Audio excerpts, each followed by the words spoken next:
Hello, and welcome to Mental Health Matters podcast. I'm your host, Liz Lang, and I'm here with Dr. Mark Burton. In this podcast, we will talk about all things mental health. Thank you so much for joining us.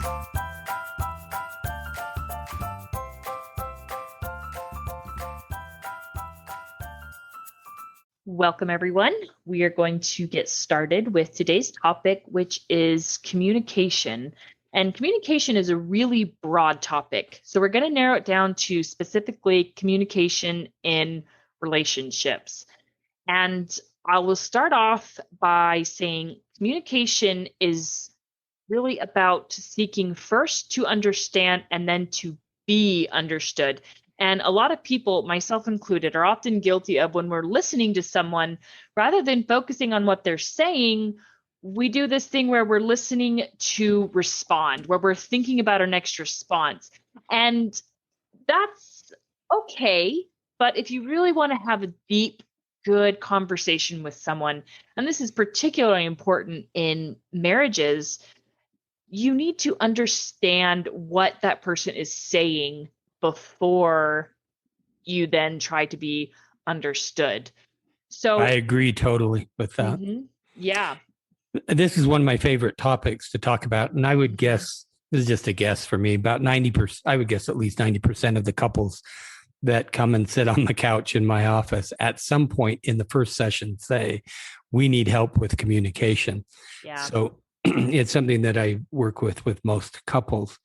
And so you brought up a really good point, on my little notes that I had for our talk tonight.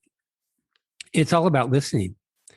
And so I have seen this so often, and couples report this, that they have trouble listening to the other person because they are trying to formulate in their mind.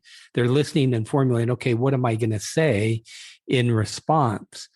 And so the things that I try and help couples do, I'm going to go through those, but first and foremost, it's about listening. But in order to make that work, so you said we really want to be heard and understood. And that is true. Those are the words I use.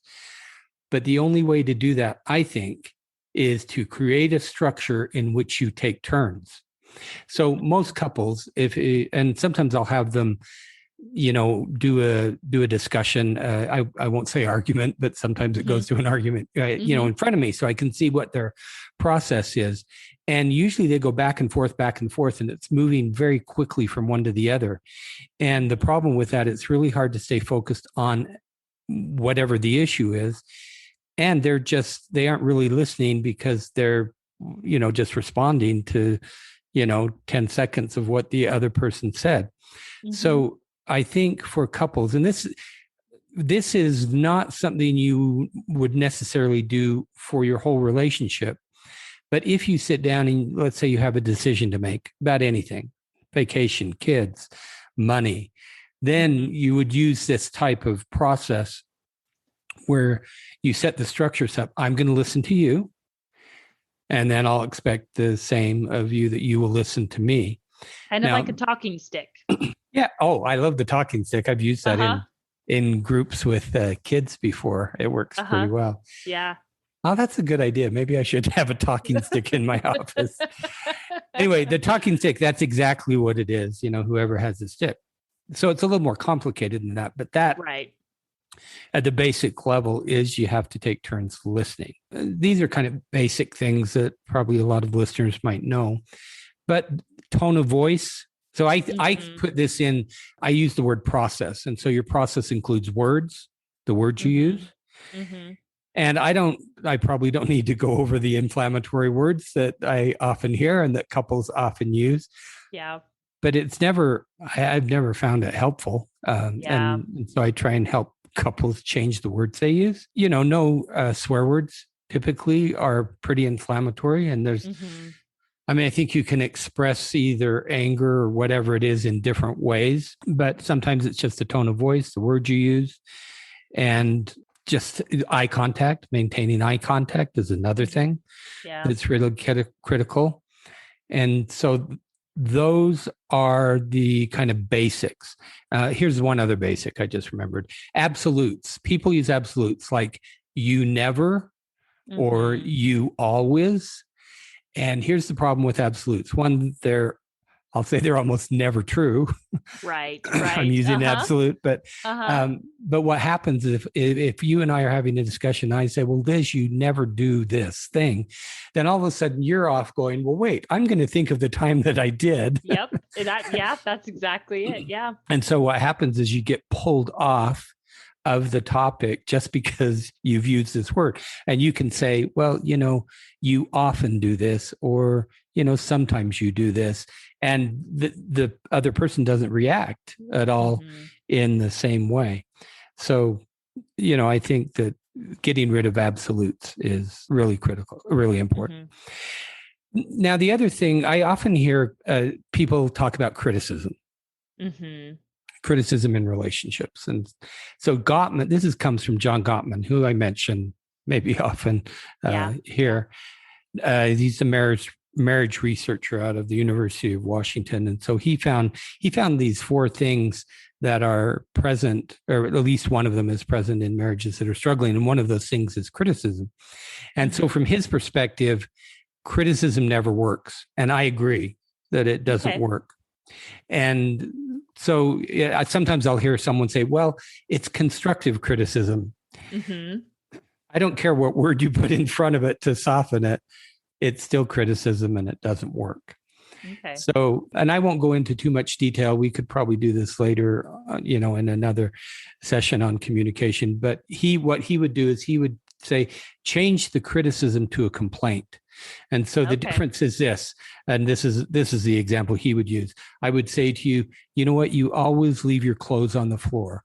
So there I used an absolute, and I said, you always do this thing. You always leave your clothes on the floor. So that's a criticism. The complaint version of that would be, last night you left your clothes on the floor, and it would be really helpful to me if you'd pick them up and put them in the clothes hamper.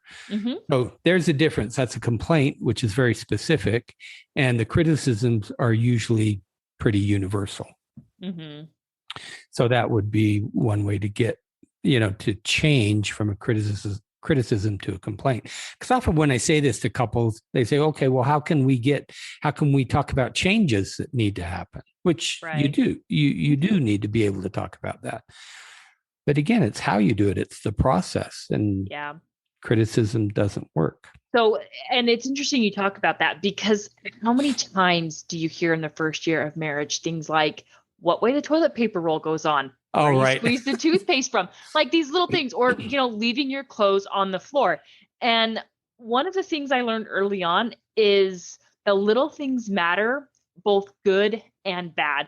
But the way you talk about it and the timing of how you talk about it is very important. And so how Curtis and I have done it, and it's worked really well for us, is we're not perfect at it, but how we've often done it that's worked really well is, for example, I would say, hey, you're doing something this way. Can we do it this way instead? And the thing is you need to say it early on rather than letting it build and build and build and fester until you just explode. And because they probably have no idea that they're doing something that's annoying you or that's bothering you. And the other thing I want to say is why the little things matter that are good is because spouses aren't mind readers. And man, I can't tell you, I can't tell you how many times where I'm like, why can't you just know what I'm feeling, Curtis? Like, why don't you just get it? And well, it's not fair to him. No, it's not. But I'm laughing because I often hear that. So this will come across sex. I often hear that from wives. Yes. For some reason, they want their husbands to really know what they're thinking and what they want. And I was guilty of that, early on. I would get really mad when Curtis didn't pick up on that I was frustrated. Like if I was frustrated about something, I would get even more frustrated that he couldn't tell that I was frustrated. Right. Which wasn't fair to him. So, with the good things, like the little things that if you appreciate something that your spouse is doing, or, little things that they do, I think it's just as important to tell them that, like, hey, I appreciate it when you do this, because then they know and, they can keep doing it. Well, I think it's more important to express the positives than the negatives. Probably. Yeah. Focus on positive. Yeah. Here's my one little story. I spent a whole session with a couple once, talking about the direction of the towels in the cupboard. I kid you not. I believe it. I believe it. And they wanted to pay me for that, which is fine. But I think also you have to be able to let some things go at times, and decide pick your battles. Pick your battles. And I think it's really good for couples to get that experience, because guaranteed, if they have children in the home, when the children hit adolescence, you've got to learn how to pick your battles, because there will be a lot of them. So I think that certainly talking about the things that you want to be different is important. But if you phrase it in terms of a complaint as opposed to a criticism, it's just so much easier to hear. So let me give you the basic structure that I try and help couples with, in addition to listening. So the first step, I have these 4 steps, and the first step would be listen and understand. And so that's just really being able to focus on the other person and take turns and understand. Now, a part of the understanding this is a communication technique called reflection, which means every so often you want to be able to say, okay, here's what I'm hearing you say, because it's really easy to diverge at some point in the conversation. If you wait too long, then it's really hard to come back to, that common point. So the reflection just acts as, a check-in. Are we on the same page? And then person can say, well, no, I really meant this, or, you've misunderstood that. So that's part of the listening and understanding. But I think that it's important to use open-ended questions.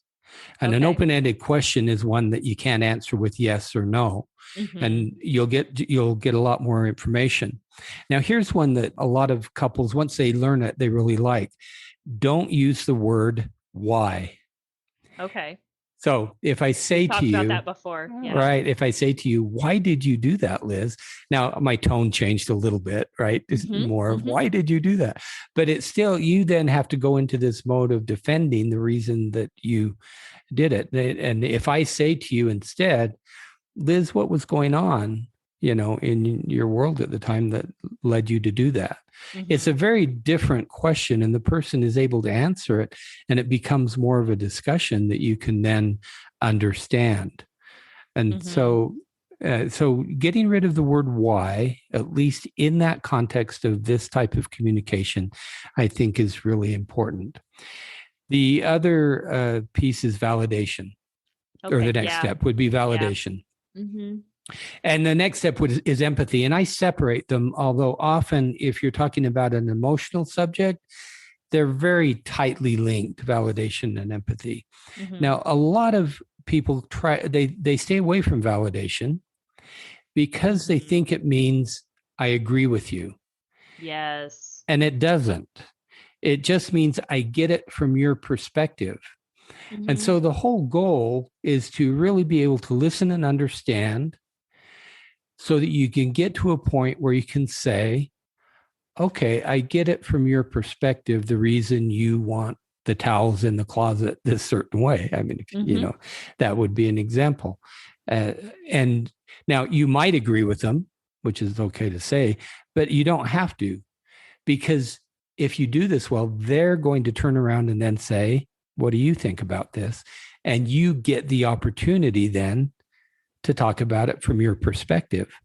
And hopefully they'll validate it for you as well. Now, empathy is about emotion. And so empathy is the ability to put yourself in the other person's emotional space. Now, one of the things that couples, I think a mistake they make is they often focus on what I call facts. And so some things that fall into facts, like you said this. No, I didn't say that. And so, or we went and we did this thing on this day. Well, no, we didn't. We did this, or we spent this much money. Those are all facts. And the problem with facts is our memories are not perfect. We think we have better memories than we really do. And so you're never, if you start to argue with facts, I don't see that there's ever any resolution to that. And it's a bit of a waste of time.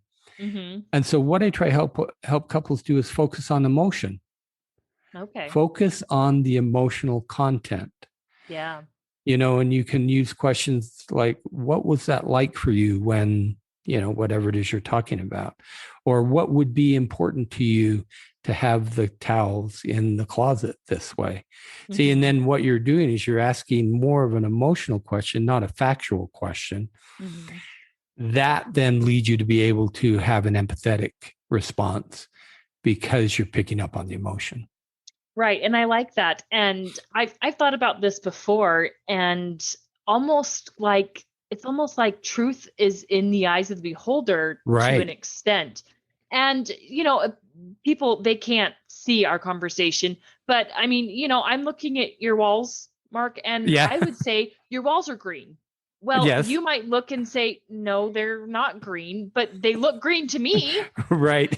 Or someone might say, well, they're actually more of a teal, and it's like, well, we're both right in a sense, but it but to have the discussion on whether they're teal or green or whatever the color is, in the end, it doesn't matter.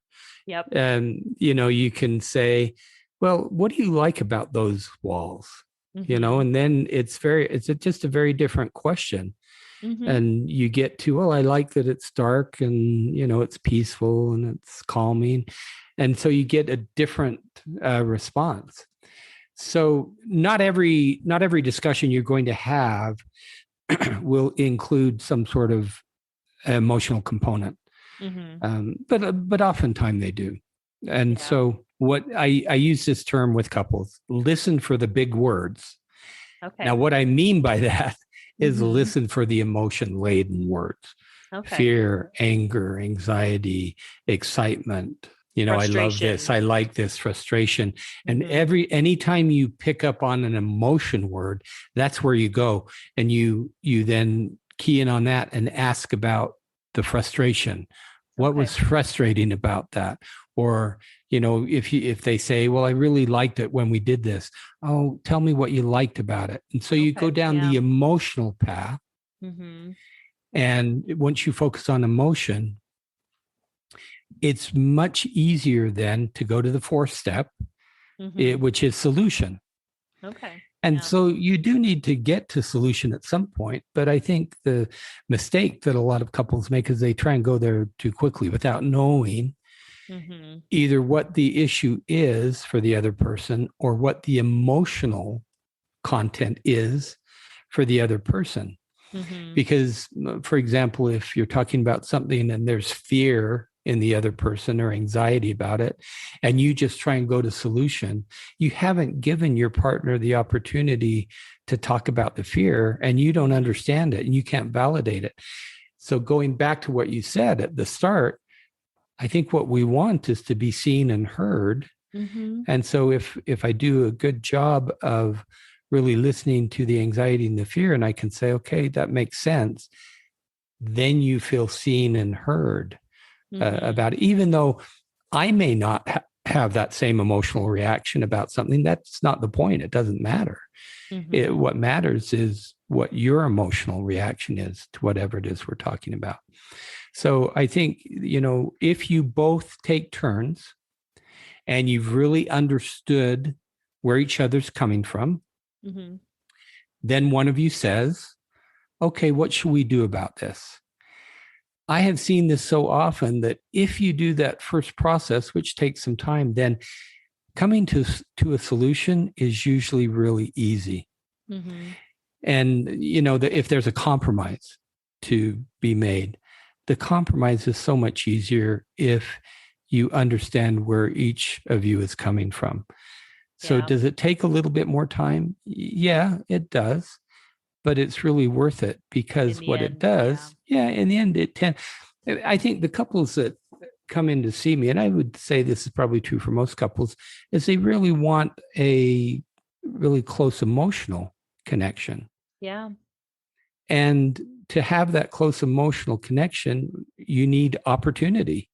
You need to create time and space where you can sit and talk. And then in that opportunity that you have to listen and understand and to validate the other person's emotions or experience and to have that empathy and then you can come up with a solution. It brings you closer together. Yeah, and as I'm hearing this, it makes sense, and it brings me back to the biggest conflict I think Curtis and I have ever had, and we talked about it a little bit in the finances episode. There was this conflict of how we were going to spend this extra money and that we had, and what it came down to is neither of us was really listening to the other person. We were so focused on what we wanted that we didn't take the time to validate and listen. And I mean, and it created a breakdown of communication between us for days. And there was things leading up to it before that. And so, we'd had a breakdown in communication for probably weeks. And I was at a point where I was like, man, this feels like it's never going to end. It feels like we're just stuck in this rut. And a part of me catastrophized it and was thinking, my marriage is over, which was not the case. No, not even close. No. Not even close to the case, because Curtis and I are a really, really solid couple. And really, that's what it came down to, is we weren't listening and validating each other's emotions. And I'll get a little vulnerable here, and we can talk about a scenario that Curtis and I have recently been through that we've had to work through in our almost 10 years of marriage. We've never really had any big bumps in the road. I mean, we've just been really fortunate. Our marriage has been a very happy one until about the last 6 months, I would say. So we were living in Utah. We packed up and we moved cross country. And it was really, really hard for me because I loved my life in Utah. And I felt like I had made this big, huge sacrifice. And we were both on board. We had both agreed. And then we got here to this new state and things didn't go the way we imagined them. And I really felt like I had made this big sacrifice, and Curtis he didn't take it seriously, or he didn't understand my sacrifice, or it was like almost like he wasn't validating what I had sacrificed. Right. But in his mind, he's like, well, we moved out here to create a better life. We moved out here to be closer to my family and to get help from my mom and to help her out. Yeah. And so it created this really big breakdown in communication. And how it got resolved is we finally just sat down and listened to what the other one was feeling. And I think we kind of went through that process. And so let's talk about that. When you have something like that, where there's not really a solution. So if, like, for example, me and Curtis, we couldn't go back to Utah, but I had a lot of bitterness and resentment towards him because we had done this big change, and he felt frustrated with me because it was like I wouldn't commit to this decision. I kept living in the past, and we've worked through it. So let's talk about how you work through something like that. So I think it's a really good example, and I'm glad you were able to work through it. As you were telling the story, I thought you unfortunately moved in the context of a pandemic, which is really that made it hard too. It makes it a little bit harder. So this is a good example of how. So you're right. There's no solution, but I often put solution/resolution, so you can have a resolution to this particular issue, because I think that all that would be needed is for Curtis to be able to really.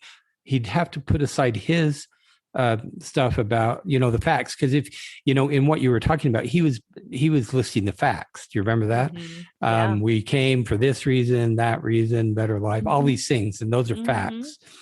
And that I've never found that to be helpful. But if he focuses on the emotion and just lets you talk and say, what's hard about this? What's been hard about it? I would even go into, what do you miss about Utah? And so you go into that and focus on the emotion. And you can even focus on, say, the resentment. I would dive right into it and say, it seemed, although you may not have been angry, maybe you're frustrated, but I would have said, what are you angry about? Tell me, because I want to know. And so you have to, in order to do that, you really have to put aside your defensiveness. And I'm talking about the person who's listening, in this case, Curtis, but again, I say this to all the people who are in my office. I think we can learn how to set aside the defensiveness. And it really is helpful because I can do that if I know you're going to listen to me. Yeah. And so I can put it aside and I can just say, okay, I'm going to listen and understand. And so I'd go right into the anger or the frustration or the resentment, and you can't change it, but he can say to you, of course you feel that. You want to get to the end where he says, I get it. I really understand the reason you feel that way. Yeah. And then to make it balanced and reciprocal, if you could say to him, then you say, well, tell me about what it's been like for you to make this move. And then whatever it is he's saying, and try and get him to stay off the facts and more onto the emotional content, which is a little bit more difficult sometimes for men. Yeah. But you focus on the emotion, and then you're able to validate it. And then, you can say, well, what should we do about this? There's not a solution to that. But you probably will feel better just by having been heard, and have him say, yeah, I get it. Of course you're either angry or resentful or whatever it might be, the emotion. Right. And in Curtis's mind, he's always been this way. He just wants me to be happy, and he wants to make me happy.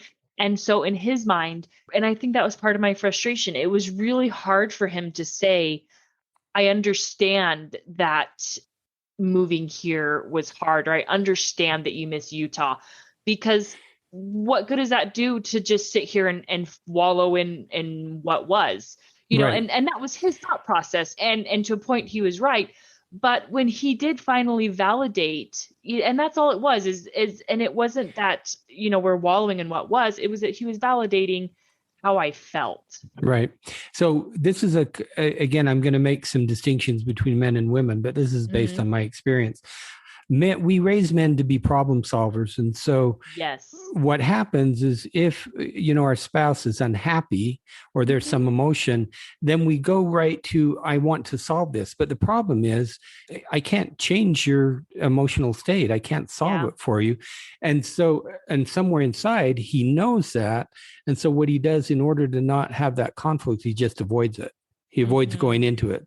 It's just, we'll be happy because of all these facts. Then, you should be happy. And so but once men really let go of this idea that they have to solve their spouse's issues or emotional issues or even other issues, it's really freeing that really what they want is just to be heard and understood. And you could say, yeah, of course. So I have this, I know we're almost out of time, and I want to mention this because this fits right in. This is a YouTube video, and I'm pretty sure it's still there. It's called, It's Not About the Nails. Have you ever watched it? Have you watched that? Yeah, I watched it. This is a perfect example of this. Yeah, you've referenced it before on the show, and I'll post another link to it in this episode. But yeah, I went and watched it, and I'm like, boy, yeah, that really hits the nail on the head. Right. Right. Because the guy's tried to solve it, and the wife is just saying, no, I just want you to listen. So it's an amusing way to depict this problem that is common with couples, that we don't need to solve each other's emotional problems. We just need to understand them and validate them and have empathy for them. I think that's the key, really the key. Yeah. And I agree. And I think that's the case, or that's applicable with any relationship. I've been talking to my mom a lot, and she's having some struggles with some family dynamics that are going on back where she lives. And, and she's opened up and she's talked to me about it. And in a way, even I was hesitant to validate what she was feeling, because part of me wants to fix it. I don't want her to just keep dwelling on it and just keep thinking about how unhappy she is. But she just wants to vent, and she just needs to feel better. And just having her feel seen and heard it's helpful to her. Right. And I really believe that if people still cycle around something, dwell on it, like you said, I think it's because they aren't being heard. Yeah. I Yeah. think it's because they want someone to see either the pain or the frustration or whatever it is that they're experiencing. And my experience is once they feel that someone sees it, it starts to go away. They can move on to then, okay, what are we going to do about this? To the solution phase instead of just being stuck. Yeah. Or, and again, in her case, it's one of those things where there really isn't a solution, right? But it can help you even just accept it and move on. And that's one of the hardest processes for human beings, is just to accept something and move on, because we don't like change. We don't like emotional distress, but it's part of being human. Yeah. And I just thought about empathy. In a couple of weeks, we're going to talk about differences. How do you navigate differences in relationships? For me, it's all about empathy. I think that our culture right now, we're missing a lot of empathy, understanding that people are different. We have different ways of seeing the world. It doesn't make us bad or good or better or worse than anyone. It's the ability that we have to accept that we all have differences. So that's empathy. Yeah. And I agree so much. I mean, in the world, there is so much division. And really what it comes down to is it's okay to believe differently. You don't have to agree to be kind. That's right. That's really what it comes down to. Okay. So next week, we are going to have an exciting episode. We're going to have another guest on, the lovely wife of Dr. my wife, Burton. Lindy. Yes, she's going to join us, and she is going to walk us through how to talk to kids about difficult conversations. So we're going to hit specifically, one of the things we're going to hit is suicide. We had a listener reach out after I did the episode with Adrian on suicide, about talking to kids with suicide. And that's a really difficult conversation. It is. And she's had a lot of experience. So it should be a good episode. Yeah. And we'll try to hit a few other things. I know divorce is a big one. Yes. Yeah. Talking about divorce. And we're also going to try to hit on sexuality. Right. As well. So stay tuned for that. It's going to be a great episode. We're really excited to have Lindy on. She's going to be great. And we will talk to you all next week. Have a good week. Have a question for Dr. Burton? How about a topic you'd like us to cover? Send us an email at mentalhealthpod21@gmail.com. This podcast was produced and edited by Liz Lang. Music is by Audio Lounge.